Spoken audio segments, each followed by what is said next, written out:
Hey, everybody. Welcome to the first Thursday night live of 2023. Hope you guys get a chance to get on tonight and ask some questions. In the meantime, I did, jot down some crap here that we could talk about so that and then there'll be some things that most people have been talking about lately. Let's adjust my camera a little bit here. And the first question is usually, what's the market like? What's the market doing?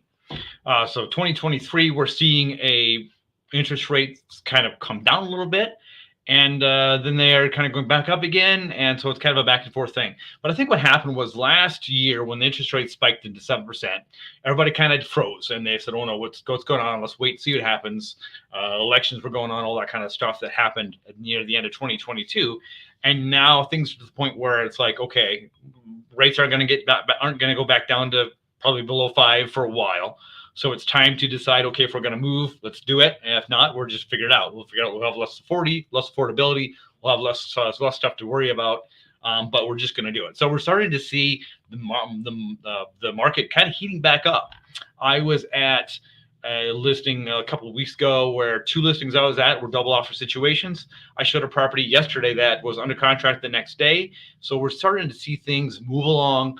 However, I'm starting to see fewer price reductions and fewer emails from other agents saying, "Hey, this is my offering this concession and that concession." So things are moving right along in the market here in Rapid City in 2023, and I kind of anticipate things to be back to that busy multiple offer situation here in the spring. I'm even looking at some agents like in Baltimore who lost out a deal. He had 13 offers on a property. So that kind of thing is kind of coming back, unfortunately or fortunately, depending on which side of the coin that you're on. So, blah, blah, blah, blah. So now, hopefully, what we're looking at from what I've heard is that we're hoping that by the end of the year, the interest rates will kind of settle to between the 5s and the 6s. And that's kind of where you could probably expect things to be for a while, is my guess. I don't expect to get that considerably low or lower than that. However, there are a number of people number of options that are working out to help you buy a property if you're looking at those higher interest rates. CMG is offering a program right now where if you buy before June and close before September, if your interest rate goes down 0.5% at any time in 5-year span, they will do the refinancing for you for free. So there are some programs out there going on to help you kind of get into a property now. Of course, that kind of helps everybody move right along. So that's the certain things that are happening in the market in Rapid City at the moment. So the other thing I thought about, we talked about a little bit, is some people are asking about, okay, I want to buy an investment property in Rapid City. I want to buy a property, fix it up, flip it, or I want to buy property, rent it out, that kind of thing. So here's the situation. Because of where prices have kind of risen in the past couple of years, buying an investment property that really kind of pencils out, it's getting kind of hard. I've done some work with some other people who were originally looking at the area because of the affordability, and now they're not so much interested because they can buy cheaper homes elsewhere than the Rapid City area. So for instance, here I'll show you my if you've been following me along on Instagram, you would have seen that we bought a property here, and let me see if I can get that up there. That's the boring one. Yeah, that's a better one. So we bought this property in October, and our plan for this property was to buy it, fix it up for our kids, and then I'm going to resell it to our kids here later this spring or summer. So that was our plan for it. But you can see here, the siding is kind of all beat up. Let's get into some inside pictures here. That's the backyard. Gutter's falling down. The whole thing needs a paint job. And then you can see here, I do a little video here of the inside. Original inside versus the bottom is when we got it all fixed up. So we did this property. We bought it for one for 185 is what we finally got it under contract for. The Sutters did the roof. The Sutters did some sewer work for us, that kind of thing. But everything else we did ourselves. Now, this worked okay for us because, number one, we did the work ourselves, except for a few things. And we were just planning on having our kids live in the property. We weren't necessarily planning on renting it out and gaining an income, that kind of stuff. So if we were planning on doing the rental thing, we probably needed to buy the thing for maybe 260 or something to really make that pencil out. And I'm not sure that we would have actually got that done. So it's tough to find a property if you're looking for that true investment property, especially if you're going to hire people to fix stuff up for you. I mean, if we would have, we spend quite a bit of money ourselves just fixing the stuff with the materials and everything. But to hire someone else, that would have been 3 times as much to put into a property before we would have got out of it. So investment property is a good idea. Sometimes you can find the right deals. It works out good, but you really got to make sure that you're looking for the right property. We find the right price. Usually that's the bottom end is what can we get it for? Can we get it for low enough money to let this pencil out so that it makes sense for the future, so that you're looking at where things are going to be in a few years. Now, that being said, our values in Rapid City have typically always been on incline. Ever since 2012, it's gone nothing but up. Now, some years it's only been like 1% or even 0.5%, but it's always gone up. We don't have these up and down cycles like other bigger cities do. So that being said, if you bought a property, even though maybe it doesn't quite pencil out or it's maybe spending a little bit more money than you want to, if you hold on to that property for 5-10 years, chances are when you sell that property, you should be making a decent profit after everything is provided you have some decent tenants that don't destroy the property in the meantime. So that's kind of little play on investment properties in the Rapid City area. Certainly got to go after it and look at everything with a very, very keen eye, being very unemotional with it, and run numbers, because it's all a numbers game when it comes to investment property world. So that's just a little comment there on investment properties. All right. So, hey, thanks everybody for seeing more people are kind of coming on. Let me know where you're from, any questions that you have for me about the Rapid City and the Rapid City area. So let's talk about cost of living in Rapid City. So this has kind of been things that have popped up lately in some of the comments about how expensive things are here. And yeah, things have not. It's not as affordable as it used to be in our area. Now, this partial of the problem, of course, is that ever since 2020, we've had a 15% year every year where our home prices have risen. So we've got that going on, and that raises up then the taxes, and then the insurance goes up after that as well.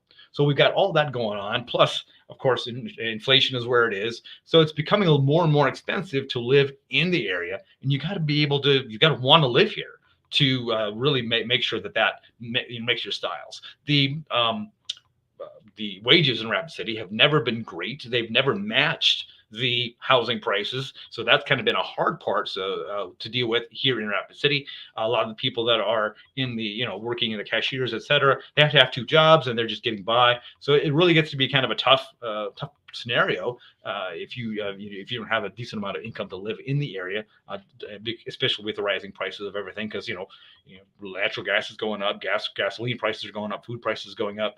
You can't buy eggs for under $10 a dozen almost, it seems like. So even our grocery prices are not cheaper than some other areas because we are remote, so it takes more effort to get it here.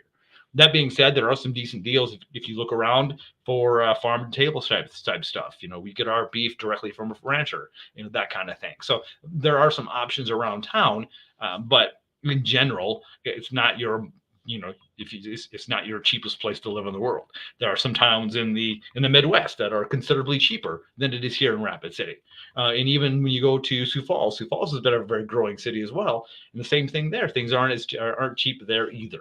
So I just kind of want to put that out there saying, hey, it's affordable compared to maybe some the coastal cities on the both sides. So some of them have a lot more higher cost of living than we in Rapid City. And but if you're coming from the other parts of the Midwest, it might not be that way. So make sure that you do a Google search for cost of living and you do your city versus Rapid City and kind of see where things are back and forth. I know, like if you were to type in like Denver compared to Rapid City, it's like you would basically be saving $50,000 a year by coming here, or you could have or something like that. That's how it worked. So you'd be saving money by moving to Rapid City from Denver. But if you were going to somewhere in Kansas, that's a whole different ballgame. I had clients coming out from Oklahoma that couldn't believe the prices of homes in the area, what you could get for the money.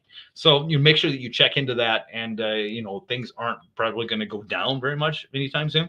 For instance, if you're looking at apartments, some of the new apartments in town, so an 870 square foot, 1-bedroom, 1-bath apartment on a newer, like I mentioned, a newer build property, $1,360 a month. and you want to go 1,300 square feet, that'll cost you $2,000 a month. Now, if we go to an older unit, an older apartment building, 740 square foot, one bedroom, one bath, 990 bucks, $100 per square foot, 870 square foot, $1,000 per month. That's not very big. 900 square feet, not very big. If you're looking for a single family property that's being rented by a rental agency, if you're looking about 1,000 square feet, it's like 2 bedrooms, maybe 2 or 3 bedroom, $1,400. If you're looking for 1,800 square feet as a 4 bedroom, that's starting at $1,800, maybe closer to 2,000. And anything bigger than that, the nicer, the nicer it is, the bigger it is. That's just going to go up from there. So yeah, I mean, even your smaller places, you're starting $1,000 a month to begin with. So not really cheap to live in the area. Make sure you do your research. Make sure that you have a good feel for what you're wanting to do. Now, that being said, it's a great place to live. It's a great place to have your family here. We've got a lot of people that have moved from other areas that are just loving it here because of the family situation, because of the quality of life, the clean air, and of course the Black Hills being right there. So that tops me on to the next point, number 4, which a lot of people have talked about. And my comments, usually the comments that are the funnest are the ones about, stay away from South Dakota. We're full. You're going to ruin South Dakota. Things like this and all like that, especially considering the political world where they're concerned about liberal people moving in to make a conservative state and making the conservative state more liberal. And, we've had I think we've had a few thousand people move into South Dakota in the past couple of years. And I think the midterm elections kind of answered this question pretty obviously. The state remained very solidly red. So all those people that are whining about people coming in and changing things politically probably didn't really happen. Not that much, not to change anything in your area. Now, a lot of people are more concerned about becoming a bigger area. I mean, they like the small town Rapid City, they like the small town South Dakota, and so they don't like the fact that a lot more people are coming in, prices are going up, rents are going up, all that kind of thing. But it's kind of happening that way all over the nation as well, in many cities where prices have risen considerably. And, I think some of the more remote places have got more and more people. So it's just something we're going to have to get used to. We're going to have that growing pains going on. Fortunately, with the Black Hills National Forest, that's not going to get built up any more than it is. In the National Forest, there's plenty of lots and private land still in the Black Hills. But the Black Hills are always going to be there as that's what it is. So is South Dakota going to get ruined? I mean, more people, you got more problems. Crime's probably going to go a little higher because that's just what happens with more people coming in. But hey, things are remaining as they are, at least wise in the political world. And I think they, most of the people that I've helped move in, in fact, all the people that I've helped move in to the area have been very appreciative of South Dakota, of the values that we have here, and have enjoyed living here and making it their own, becoming South Dakotans. So that kind of, in my opinion, answers that question. But make up your own mind. All right. Any other questions? Anybody? Nothing going on in my comment stream here. So, okay. So let's talk about winter in South Dakota. I've talked about this a lot, but a lot of people have questions about this, and I really want to make sure people understand. Yes, it gets cold up here. So, I mean, before Christmas, when you saw the blizzard, when everybody was getting, I mean, we had people that agents in Georgia that were like showing 28-degree weather. And I'm like, that's cold for Georgia. But that was in, negative 20 degrees here. And the wind chill made it, I don't know, negative 40, negative 50. It was stupid cold. We had blizzard-like temperatures. The roads were closed. In eastern part of South Dakota, there was ice on the roads. And it was the interstate was closed. It was kind of not a great week whatsoever. But then 2 weeks ago, it was 50, 60 degrees for a couple of days. Everything that came down in that storm, everything that has come down lately, except for the little skiff of snow that we had this morning, is melted because we have 40-degree weather. We have 50-degree weather. It's supposed to be 50 degrees tomorrow. So we generally have a scenario in Rapid City area, especially where we get cold, we get warm. We get cold and then get warm again. So it's actually kind of nice to have that break in the temperature, break in the weather, so it doesn't feel like it's winter and snow all the time. Now, that being said, if you are in Lead and Deadwood, it's still winter up there. They still got plenty of snow from that snowstorm back in December. So there's plenty of snow up in the hills. So if you want winter, just go about half an hour that way west, and you'll get into it. So it's certainly that's certainly what you're going to find there. Now, in places like Hot Springs, interestingly enough, they tend to get less snow than the rest of the Black Hills. It kind of comes around the hills, I think, and scoots on over east and drops on the Black Hills. And then we got the banana belt effect, where everything around the outside of the Black Hills, we have this eastern slope, warmer, nicer temperatures. Now, if you look at Rapid City versus like Sioux Falls, we're generally 10, 15 degrees warmer than Sioux Falls. So a lot of times we'll be melting, and other side of the state is still in 20 degree, 30 degree weather, and they seem to have their snow last for quite a bit longer because they don't have this banana belt effect that we have here in the Black Hills. So it makes for a lot of interesting times of weather-wise when you don't know what's going to happen. We woke up this morning and the wind was blowing and it was snowing, kind of just dust and snow. And half an hour ago, or about 4 o'clock, I took my coat off because it was 40 degrees and the wind went down. So you just kind of never know what the winter is going to be like. But the best thing to do when you have winter is to get the proper clothing and enjoy it. I'm thinking about going next week in Sundance. There's a Sundance Winter Festival, and part of this is a ski bjorning. I don't even really know what it's called, but you have a horse-drawn a skier behind a horse. So that's kind of part of their whole festivities. And there's one in Lead and Deadwood. There's one in Hill City. There's one in Spearfish. All right, so in Spearfish there's a Chinook Days, and this is celebrating the time when the temperature, and this is the area where the greatest temperature difference occurred in the nation, at least. In a matter of minutes, it went like, I can't even remember the day, what degrees, but it was negative or really, really cold. It was 20 degree temperatures to all the way to 70 in a matter of minutes. So we hold that record for the craziest weather in the nation, at least. And then that's typical what you'll see here in our area. And there's so many things to do here in the wintertime too, and I'm trying to kind of get out and enjoy that now that our house project's done. Even with the snow skiing and the winter hiking, getting in and looking at different areas with the snow covered, it's just a whole different experience to enjoy the Black Hills in the wintertime, and just to understand that, hey, yeah, it's cold, but put on a hat and go outside and enjoy it. All right, question. Woohoo!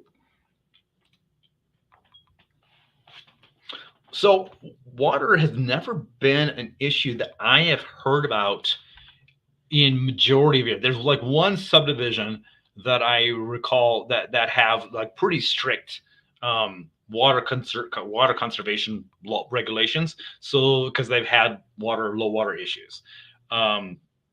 That being said, that's because that's where their well is.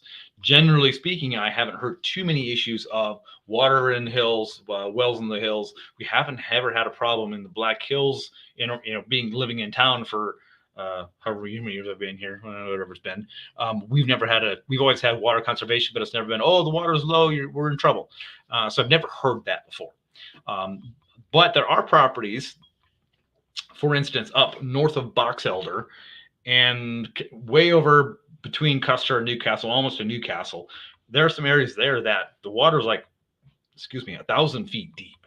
So it's down there. And a lot of those people there are just living off cisterns where the water is trucked and delivered to them. But a lot of other places coming up through, you buy 400, 500, 600 feet, you're drilling into an aquifer and you're getting some really good Black Hills fresh water.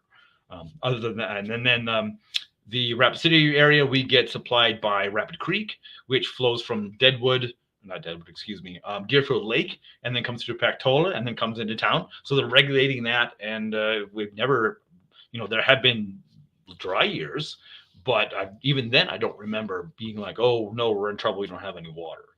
So I'm not terribly worried about water, generally speaking. It's going to be great this year, too. It might be too much water this year with all the snow that we've had, all the snow that melts up in Deerfield. That's going to come down, and then everything is going to get filled back up. It did get kind of dry end of last summer. The lakes and reservoirs were getting pretty low, but we'll probably fill back up here with all the snow that we've had this year. To answer the question, hope that answers the question for you.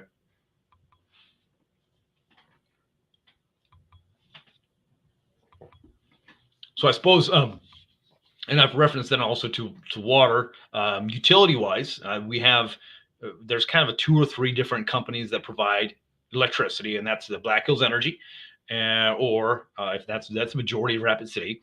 If you are to the east side of Rapid City, that's West River Electric, and they're a co-op. We actually used to live over in Rapid Valley, and we still get $1.32 checks from them for $1.32 as they do whatever they do. And then further south, there's Black Hills Co-op, which also provides power for the area. Most of your gas is provided by MDU, Montana Dakota Utilities.